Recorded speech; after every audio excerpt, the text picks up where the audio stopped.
like Dad runs it, Pardon? turn it on, and then you go up front. All right, we can't talk anymore because it's recorded. Judy, can we start? It's okay with us.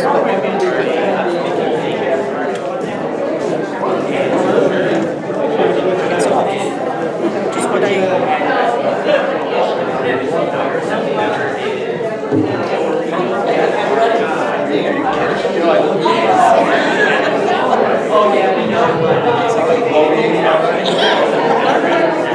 Good evening.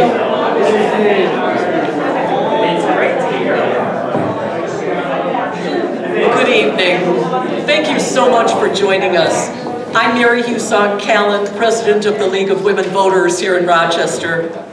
The League is a nonpartisan political organization which encourages the informed and active participation of citizens in government. We influence public policy through education and advocacy, and we focus significant effort on registering new voters and encouraging them to get out and vote. By the way, if you're not currently registered or if you've moved since the last election, please stop at our table and we will be glad to update your registration. The League of Women Voters is not limited to women only. Men are most welcome to join us in making democracy work for all. On behalf of our co-sponsors this evening, the Genesee Valley chapter of the New York Civil Liberties Union and Metro Justice, I'd like to welcome you to our forum, Bail Reform. What's it all about? A look at the current state of affairs and legislative proposals. We're proud to sponsor this community conversation. The presentation will be followed by a question and answer segment. And note that you have paper and pens at your table. Please use them to take notes and perhaps to make note of your questions. Following that, we invite you to consider signing a letter to elected representatives advocating for bail reform in New York State. We request, of course, that all our guests respect our panel, our hosts here at the Asbury First United Methodist Church, and our own commitment to civil and respectful discourse. Please join me in welcoming League member Judy Sternberg, who has coordinated tonight's forum.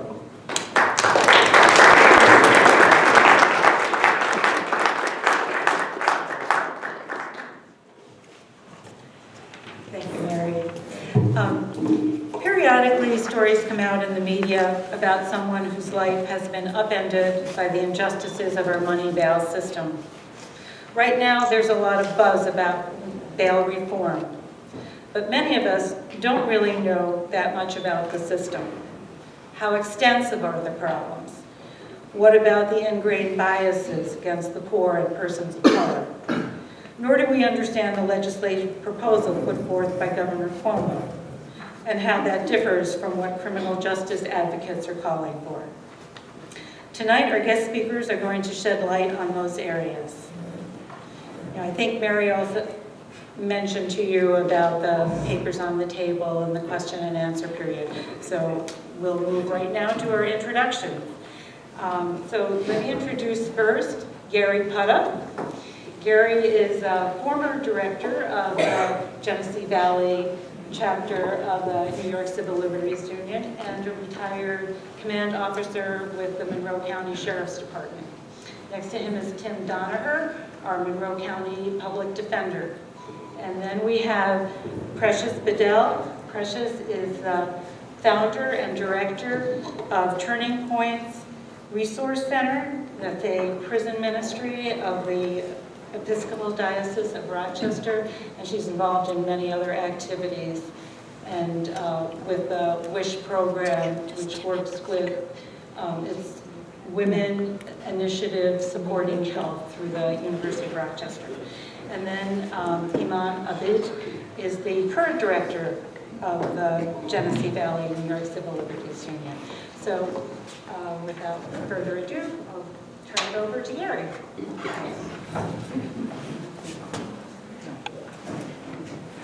Thank you. And thank you all for attending. Thanks to the League of Women Voters, Metro Justice, the New York Civil Liberties Union. A special thank you to Pat Mannix, who got me involved in this issue. Now, before I get started, I'd like to recognize two birthdays. The first is Precious Bedell's. Precious is as a role model and a community hero. The second is Abraham Lincoln's. In today's political climate, Lincoln serves as an example. When we get weary of fighting all the inequities we face today, let's think of Lincoln as a man who in the end sacrificed his life so that all men would be free. Lincoln and his family suffered personal loss and grief for the new birth of a nation conceived in liberty and dedicated to the proposition that all men are created equal. A nation in which hundreds of thousands would die for the freedom of others. To trample out the vintage where the grapes of wrath were stored. Over 360,000 men from the free states would die. Nearly 40,000 New Yorkers would give their lives to end slavery. In our questioning the motive of celebrating those who defended slavery, let us not forget those that gave their lives to end it. And remember today the charge that Lincoln gave us. It is for us, the living, rather to be dedicated here to the unfinished work which they who fought here have thus far so nobly advanced. It is rather for us to be here dedicated to the great task remaining before us. That from these honored dead we take increased devotion to the cause for which they gave the last full measure of devotion. That we here highly resolve that these dead shall not have died in vain. That this nation, under God, shall have a new birth of freedom. And that government of the people, by the people, for the people, should not perish from this earth. In this spirit, we look at the inequities we face today as our bail system is applied. In order to address injustice, we must understand its history and how it works so we can properly generate reform. I apologize if some of you know the information I'm about to give you. We know that our laws and justice system evolved from Old English law. Go back to the time when the crown was the only law. When a person was brought before the king or queen, justice was meted out immediately with no concern for due process. After the English Civil War, Cromwell's abuses, and the Glorious Revolution, things began to change. No longer could a person be held against their will without just cause. From that concept, habeas corpus was born. The crown would have to explain why a person was being held. And from that right followed the right to bail. The right to bail. The history of bail is of a right. For the individual as a safeguard against lengthy, improper imprisonment. Much has changed. Yet it is still seen in such a way in many, if not most, of the English system or nations with an English system of justice. It is written as such as a right in Canada's Constitution. Even if the Crown had good reason to hold a person over for trial, that person had a right to bail until that time. Fast forward to the framers of our Constitution, who perceived bail as a right and were concerned about its misuse and insisted on including a prohibition of excessive bail be written into the Constitution to prevent persons from being held unjustly, as such would violate the presumption of innocence. Therefore, the purpose of bail was to serve to release the defendant from custody and only secure their appearance thereof. Now, once more, fast forward to today and how the bail process is set in motion. I will only give a brief description. There are exceptions and questions, which again we may have answers for later. The bail process generally begins when a police officer first makes contact with a suspect. An officer in misdemeanor cases, and misdemeanors are lesser offenses that are the scope of the governor's reform proposal, will make a decision as to whether to ask a judge to set bail or not. The officer will use his or her judgment as whether he or she shall issue an appearance ticket or bring the defendant before a judge. The criteria for making that decision are set forth in the criminal procedure law. The decision is in theory based on articulated facts. These factors are the person's character, reputation, habits, and mental condition, employment and financial resources, family ties and length of residency in the community, criminal record if any, previous adjudication as a juvenile delinquent, any pending cases, previous record in responding to court appearances, and whether the crime involves a family member or a household member. These factors are set in law. The officer is supposed to use these same guidelines, as they are the ones that will guide the judge in the judge's decision on making or setting bail. They are not supposed to be based on race. They're not supposed to be based on culture, attitude, or any number of subjective criteria. They're not to be based on whether the officer likes or dislikes the person, but whether that person will appear for arraignment. But as you can imagine, those can all be subjective and misused. In some jurisdictions, in Monroe County and throughout New York State, police departments may also have a system in which a desk officer or designated police officer can set what is called pre-arraignment bail. The same criteria are supposed to be used, and limits are set according to the level of the offense. Cities like Rochester are actually the anomalies in the system. In cities, it is not unusual to have defendants held overnight for city court for arraignment. However, in most places, an officer will bring the defendant before a judge or justice for immediate arraignment when bail is requested. They do this by calling the judge and meeting them at the court or other place. It is not at all unheard of that nighttime arraignments will take place in judges' homes or law offices. Judges are not usually all that happy to be awakened during the night for an arraignment. But this can have two effects. If the officer is well known to the judge as having good discretion, the defendant being remanded to jail is probably a given. The judge will assume that the officer has done his proper due diligence and he meets the criteria.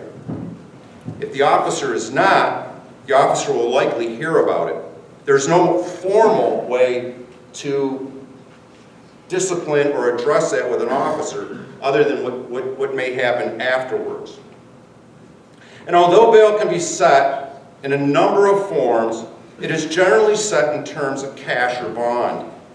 A bond is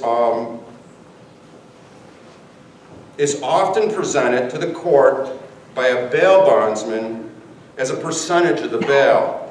For instance, if a $10,000 bail cash or bond would be set, it would require posting $10,000 in cash with the court, or a bond of $10,000, the defendant would pay $1,000 to a bail bondsman. So in conclusion, bail is a right grew out of a concern that the Crown, or in our case the state, would unjustly hold people accused of crimes. Bail was something a person would ask for to be free until their trial and conviction.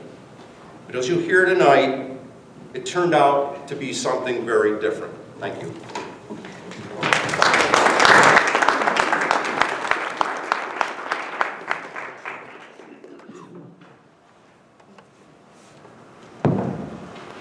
Good evening. How are you? Can everybody hear me? Yes. All right. My name is Tim Donner. I'm the Monroe County Public Defender, and I was asked to give you an overview of bail issues in Monroe County and a current proposal in front of the New York State Legislature that was presented by Governor Cuomo to maybe solve some of the issues that we're seeing in surrounding bail. So let's talk about bail reform. Next slide, please.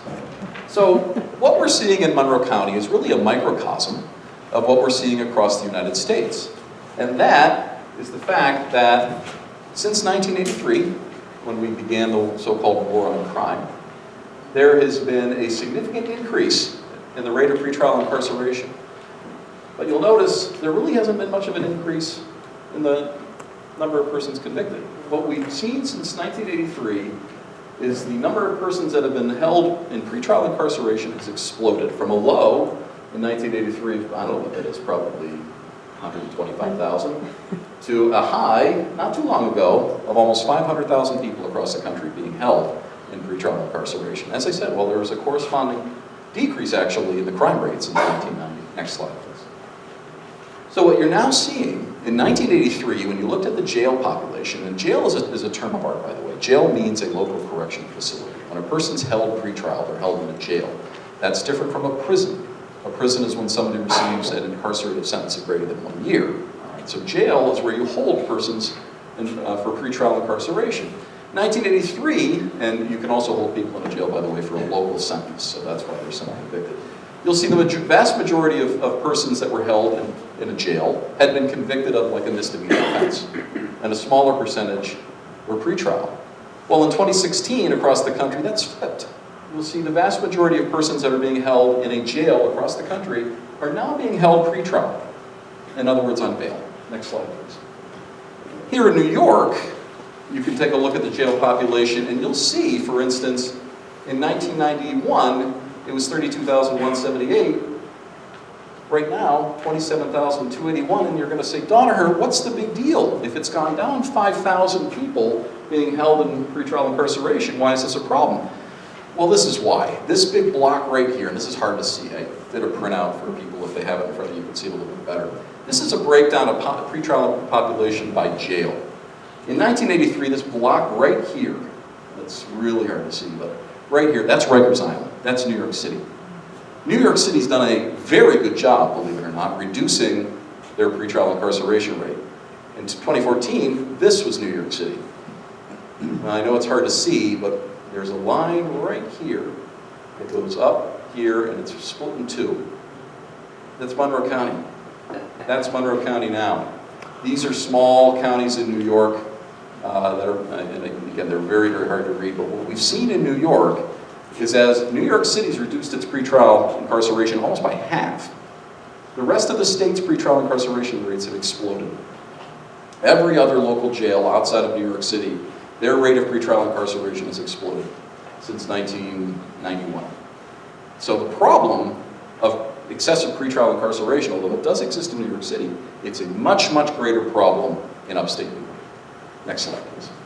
So, let's take a look at, sorry, I usually have a clicker for this, so I'm going to have to do this myself. Apparently there is one. Go ahead. So, let's see here, this one here. Page So what we see here, This one. this one, oh, thank you. Well, maybe there's that one. Do that, whatever you want. I'll figure it out. It works. In 1980, for instance, in Monroe County, there were 33 residents per 100,000 that were held pretrial, while the rest of the state was 62.9.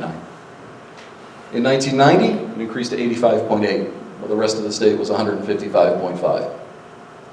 In 2000, it was 138.4, the rest of the state was 130. Whatever that is. 2010, 203.8. Of every 100,000 residents in Monroe County were held in pretrial incarceration. 2010, 153.1. We're now starting to hold more people than the average across the rest of the state. 2015, 183.3. 2014, 135.3. It's a remarkable increase in the number of pretrial detainees in, what is that, 35 years. And the rate, we went from 33 per 100,000 to 2 years ago, the last time we had figures, 183 per 100,000. It's a remarkable increase in the rate of pretrial incarceration. Next slide, please.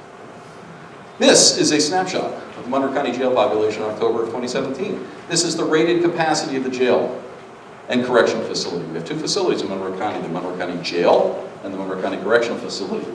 Their rated capacity is 1,600. This line is the number of unsentenced inmates. 1,000 fellow citizens of Monroe County are held in Monroe County Jail on a daily basis. It's a surprising number. Most people had no idea. No idea. 1,000 people are being held pretrial right now in Monroe County. It's a lot. Next slide, please. On any given day, and by the way, at the end of the PowerPoint I gave, and I'll show this to you in a second, if you want to see an excellent report on pretrial incarceration in New York, go to the Vera Institute. They have a report called Empire State of Incarceration. This slide is from it. On any given day in 2013, 46% of those persons being held, of those 1,000 people being held, are being held on a misdemeanor. On a misdemeanor. Low-level offense. Possible sentence of less than a year in jail. Petty larceny. DWI. 46%. Next slide, please. So what, as I said, as I showed you a couple of slides ago, this is the problem. It's not a New York City problem as far as people being held pretrial. They do have a lot of people being held pretrial, a lot less percentage-wise than upstate, but you don't see any misdemeanors. Small percentage of the people being held pretrial in New York City are misdemeanors. Look at the rest of the state. 58% of the rest of the state. On average, if they're being held in custody pretrial, they're there on a misdemeanor offense.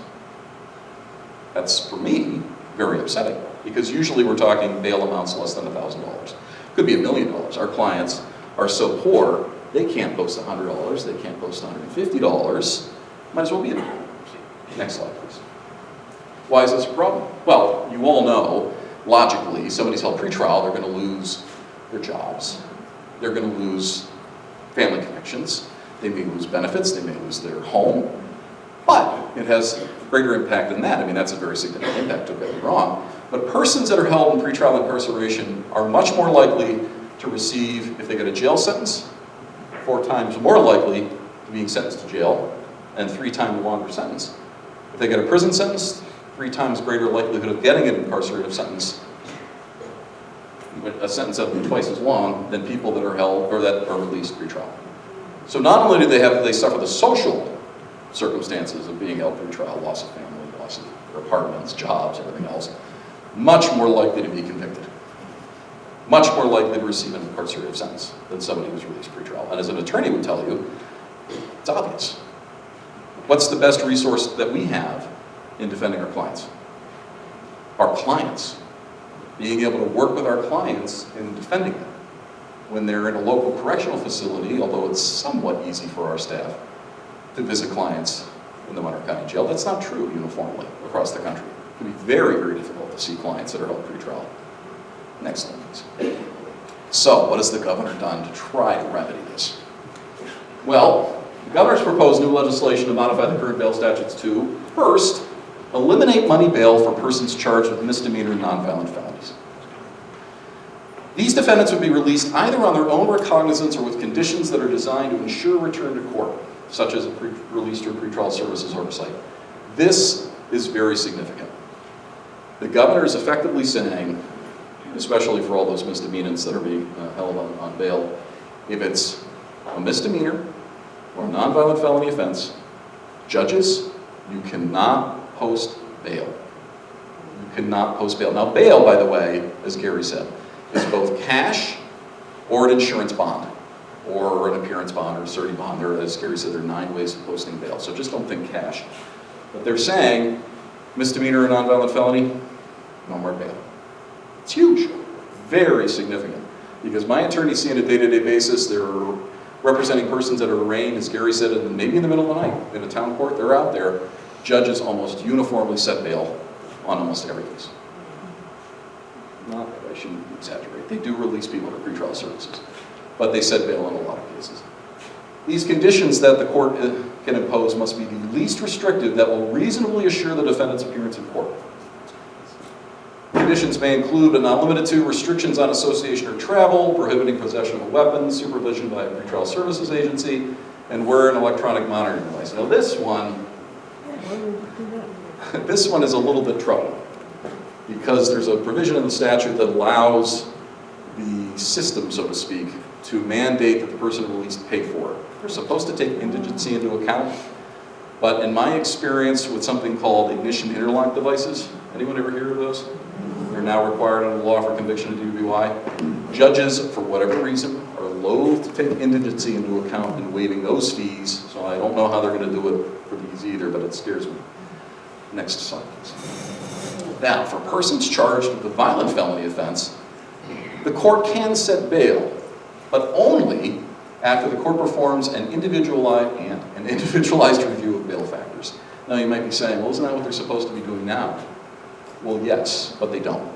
They don't. Bail has become, and especially in a lot of the busier felony arraignment courts, a pro forma, you're charged with this level of offense, you're going to get this level of bail.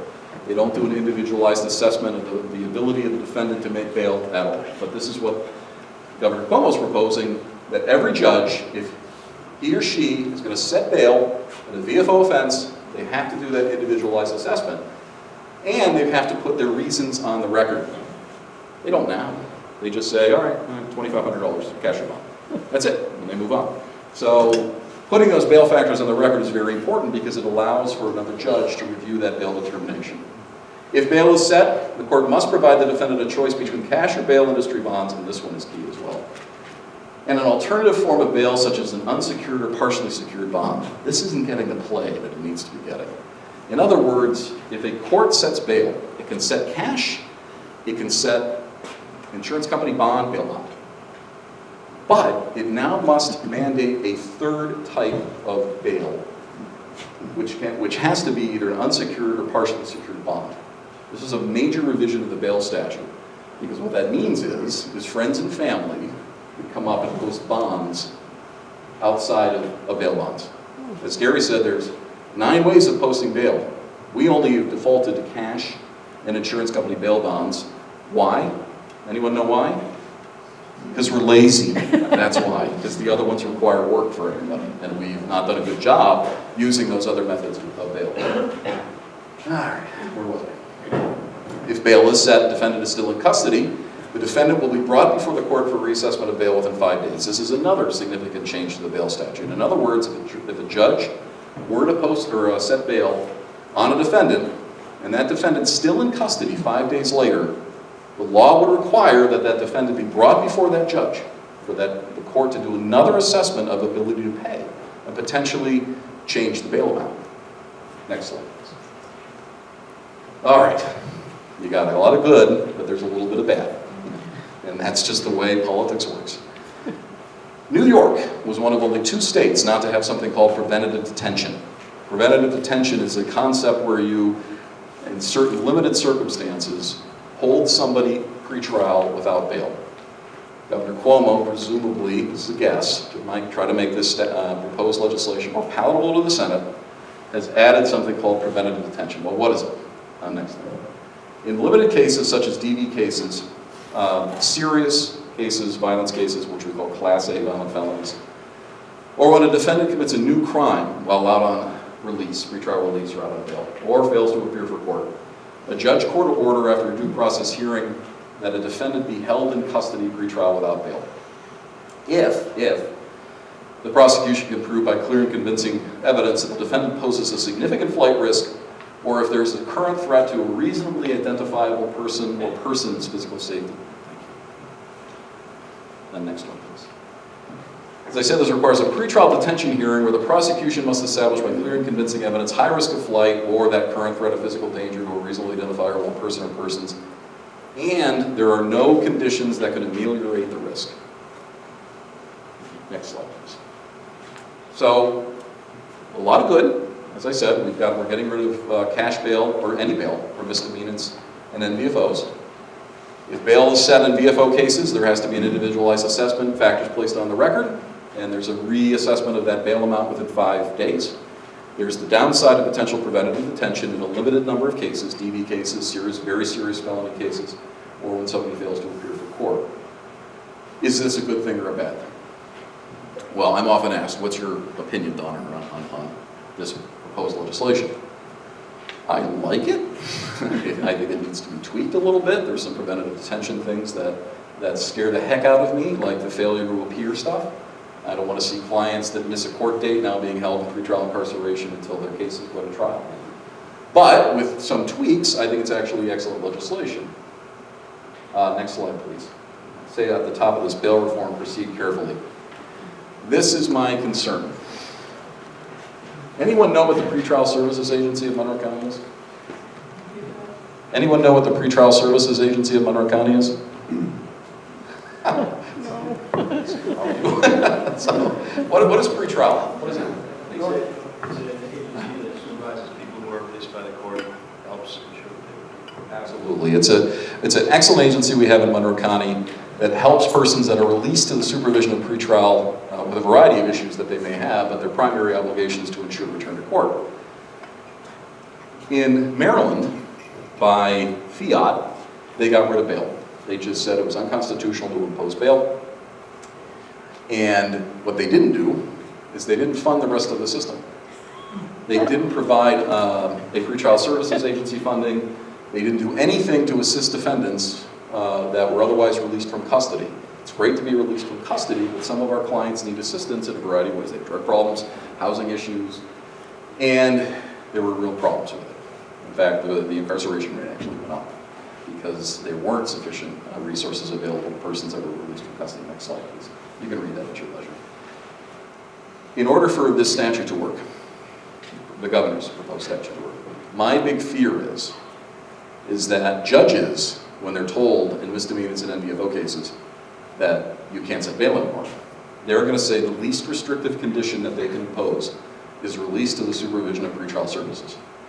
Our pretrial services agency right now is overwhelmed with the numbers they get now. If they get double or triple that without additional funding, it's going to be a nightmare. It's going to be a nightmare. So to the extent that you are advocating, and if Craig McNair, the Director of Pretrial Services, were here, he would probably run up and give me a hug. To the extent you're advocating for bail reform, you should, because this is an exceedingly important issue, and I know that there's a lot of information on your table about how to advocate for it. Keep in mind that that's only 90% fixing the problem. There are other ancillary issues that need to be addressed, one of which is pretrial services. That being said, I think the governor's effort at bail reform has a lot going for it. There are things that I think need to be tweaked and need to be changed, but it's a heck of a start. I will be in Albany tomorrow lobbying it. I know the Cattell Center will be in Albany tomorrow lobbying it. Some of you may be in Albany lobbying it tomorrow. But I think all in all, that would go a long way to addressing a lot of the bail issues that we have today. Thank you for your time.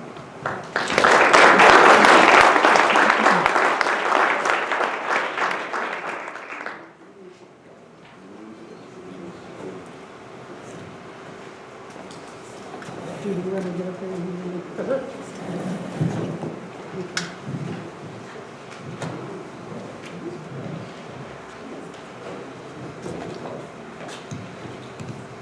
Good evening and thank you for coming. Do we have my video, Judy? We're getting ready to pull it up. Okay, so I have a short video. My name is Precious Bedell. Thank you for coming. That I want to show to you.